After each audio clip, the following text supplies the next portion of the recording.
네, 2부 시작합니다. 2부는 나는 명장이다 준비되어 있죠? 네, 그렇습니다. 임종철 창호시공 명장 만나보도록 할 텐데요. 이 사찰에 보면 아름다움, 분위기 있는 운치를 만들어주는 작품을 만들어주시는 분입니다. 자, 그 열정과 여러 가지 이야기들 궁금한데요. 지금 바로 영상으로 만나보시죠.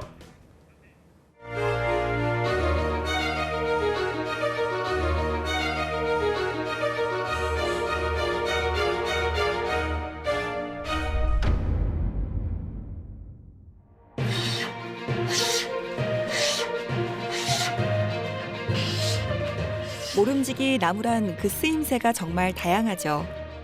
지친 몸 쉬게 하는 의자가 되어주고, 온 가족 둘러앉는 식탁이 되어주고, 그늘이 되어주고, 좋은 곳으로 안내하는 문이 되어주기도 합니다.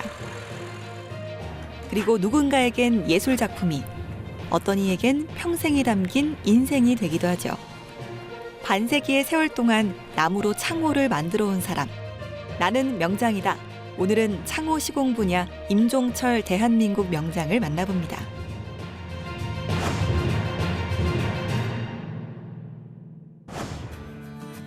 지나가는 누군가의 눈길 혹은 발길을 사로잡는 이곳.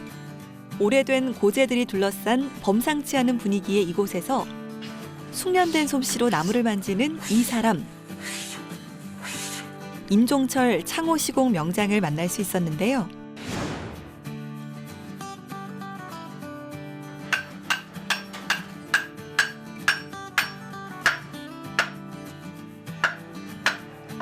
한쪽 벽면을 빼곡히 채운 도구들에게서 뿜어져 나오는 포스가 엄청나죠. 이곳은 임종철 명장의 오랜 세월이 담긴 목공소입니다.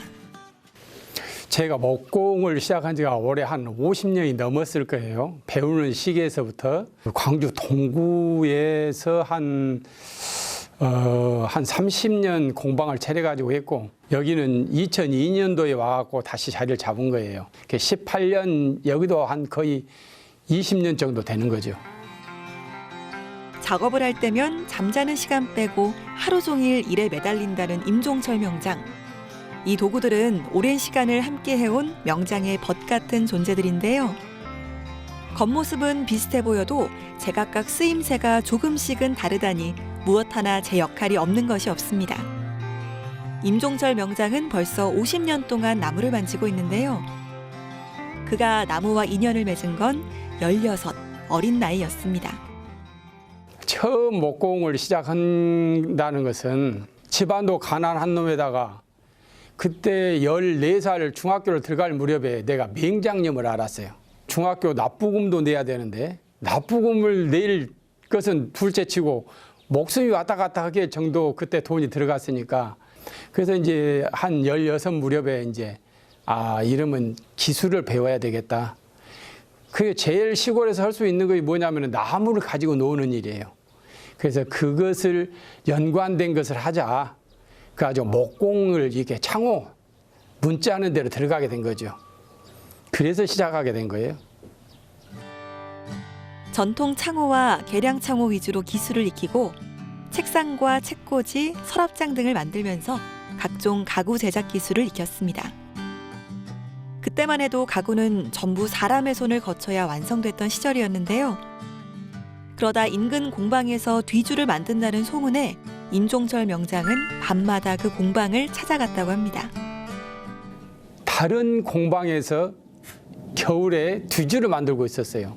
밤새 가서 야간 작업을 해줬죠. 그러면서 그 뒤주를 만드는 과정을 모두 다 그림을 그리고 그 작업 과정을 필기를 해놓은 거 있어요. 그게 뒤지우 사계 짜임이라고 그러거든요. 도리 형식으로 이렇게 4개가 짜져요. 기둥 위에 집의 짜임과 뒤지우 짜임이 같은 거예요.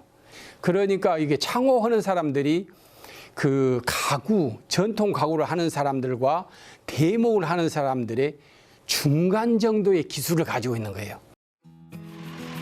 처음부터 기술이 뛰어났던 건 아닙니다.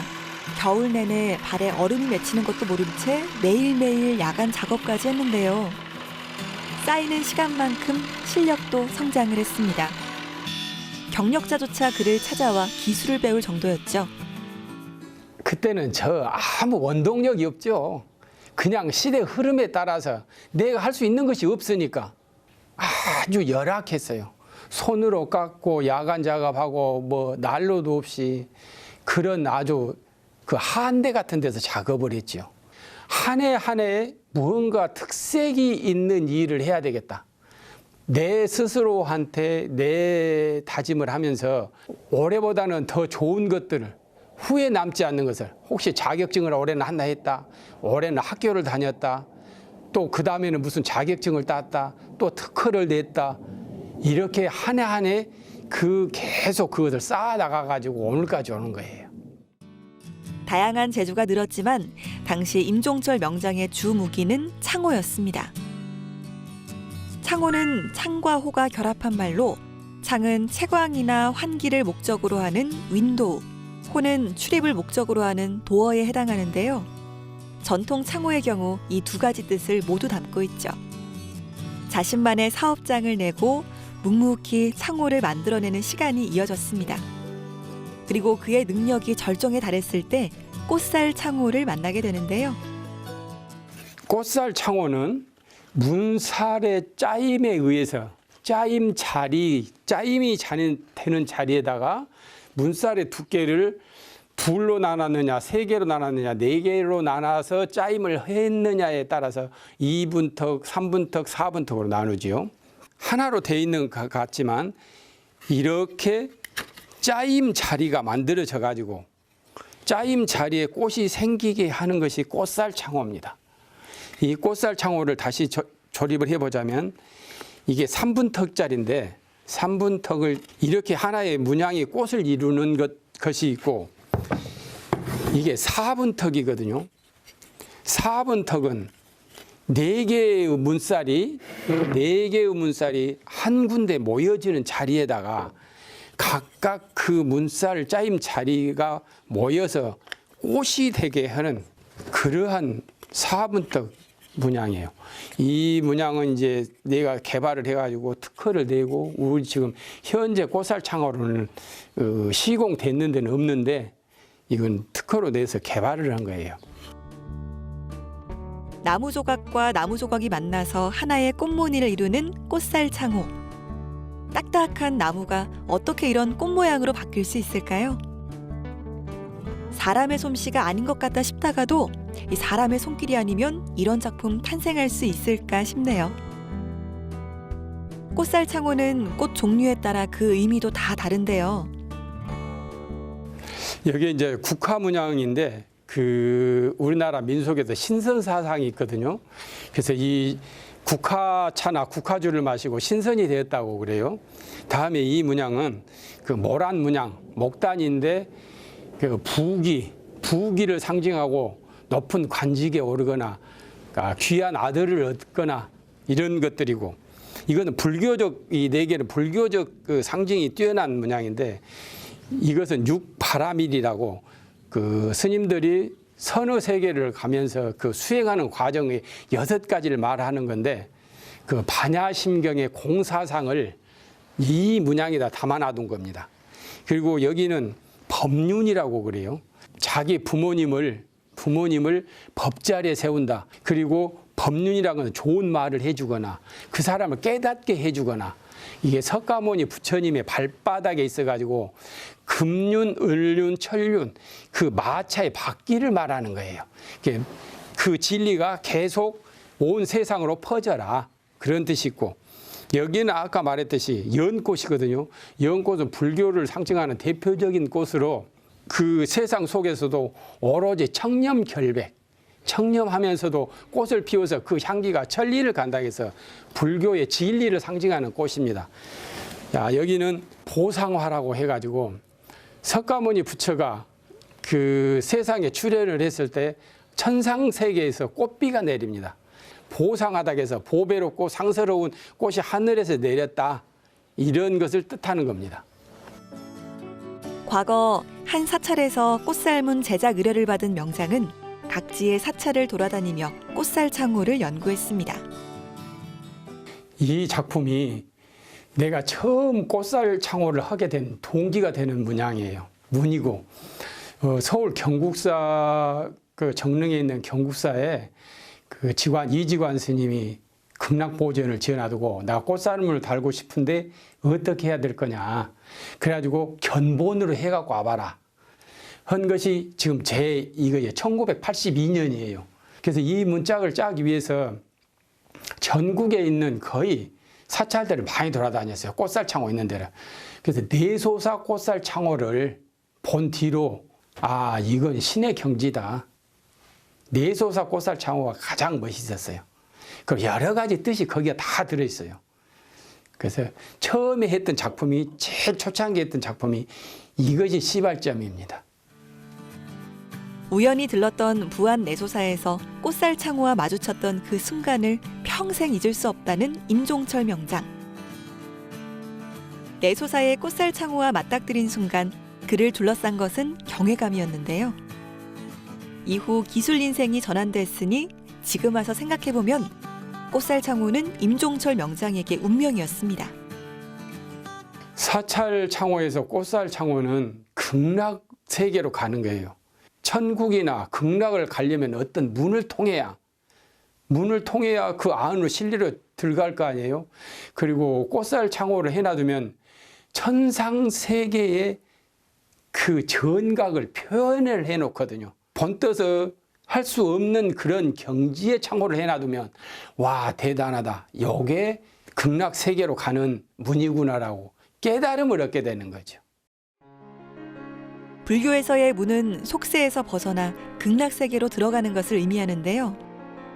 이러한 문에 꽃을 새겨넣는 일이야말로 숭고한 작업이라고 할 수 있겠죠. 그가 공양하는 마음으로 빚은 꽃살창호는 광주 무등산의 규봉암, 곡성 성륜사, 만연사 선정암 등의 자리를 잡았는데요. 오랜 세월 틀어지지 않고 그 모양을 유지한다는 것, 정말 얼마나 대단한 기술력인가요? 그래서 이 작품은 우리나라의 한국문화재 기능인협회라고 있어요. 2년에 한 번씩 공모전을 합니다. 공모전을 해서 어느 작품이 특색이 있고 가장 현 시대에 잘 맞게 되었느냐, 예술성이 뛰어나느냐, 이것을 평가를 해갖고 상을 받게 됩니다. 그때 상을 받은 것이 이제 최우수상을 받은 거예요. 그리고 특허도 그때 짜임을 가지고 특허를 냈거든요. 이 짜임은 연꽃을 4분턱과 2분턱을 같이 줌으로써 여기는 연꽃을 했고 여기에는 매화꽃을 했어요. 그래서 두 개 다 그 선비를 뜻하면서도 그 세상을 밝게 만드는 그런 상징적인 꽃을 해가지고 이 창호를 만드는 거예요. 연꽃과 매화꽃의 조화를 함께 볼 수 있는 이 꽃살창호. 장엄함도 배가 되는 것 같죠?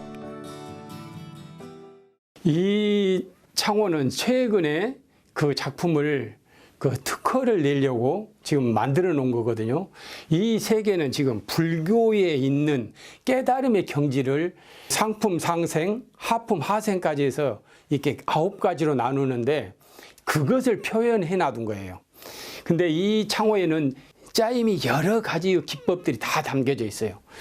소술꽃살에 육각형으로 되어 있는 것도 있고 이렇게 팔각형이나 12각형으로 된 것도 있고 사각, 육각형으로 되어 있는데 문살이 서로 맞춤 자리에다가 이렇게 60도 간격으로 맞춰진 거 있고 뒤쪽으로 이렇게 짜여져 있는 형태가 있고 그래서 천상의 세계를 이 아래에 있는 것들이 법륜을 통해서 불법을 통해서 극락 세계로 가는 깨달음의 경지를 가는 거고 제일 위에 있는 이 금강전은 화엄륜이나 불교를 보호하는 신의 무기예요. 특허를 낼 정도로 지금은 경지에 오른 기술이지만 처음부터 잘했던 건 아닙니다.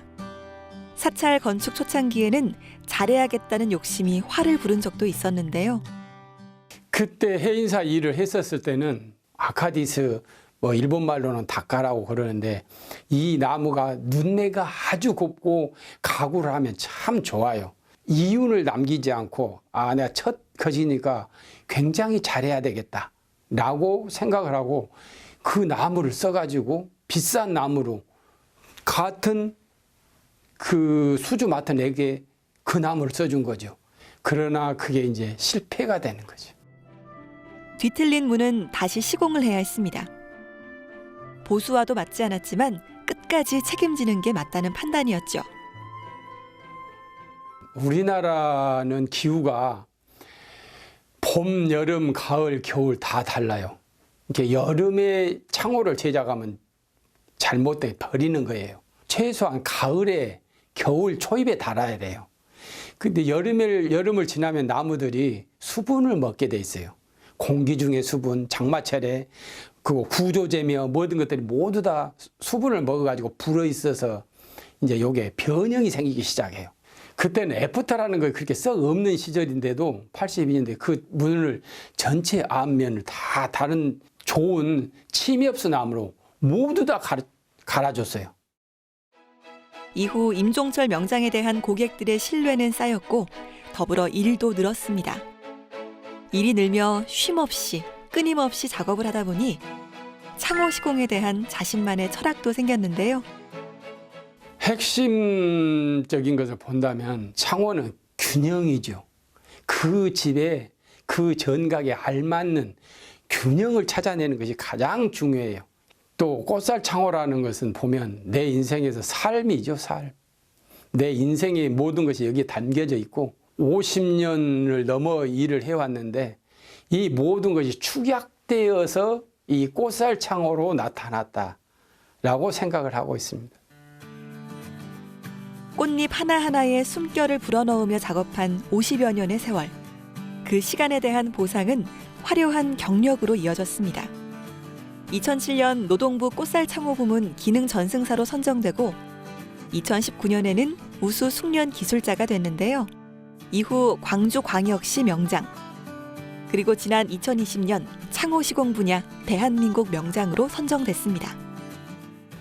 명장이 되기까지는 참 우여곡절이 많았죠. 어느 한 해에 금방 되는 것은 아니고 그 인생이 살아가는 과정과 같이 더불어서 나타나는 거고 자기를 발전시키는 과정이라고 생각을 해요. 자기의 한계가 어딘 줄 알아요. 그래서 내가 여기까지구나. 좀 더 노력하면은 이게 되겠구나. 그렇게 해서 이게 왔던 것들이 지금 명장에 이르게 된 거죠.